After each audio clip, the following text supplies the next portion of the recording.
শোনাই শোনো আয়ুব নবীর করুণ ঘটনা, সঙ্গী সাথীরা চলে গেল থাকলো রহিমা।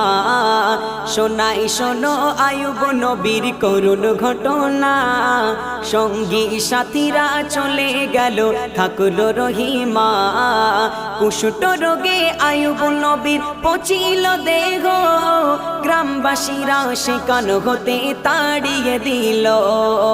স্বামীকে নিয়ে বিবি তখন যাই অন্য গ্রামে, সেখান হতে তাড়িয়ে দিল চলে গেল জঙ্গলে।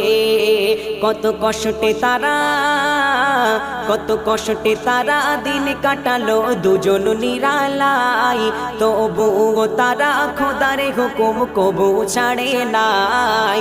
শোনাই শোনো আয়ুব নবীর করুণ ঘটনা, সঙ্গী সাথীরা চলে গেল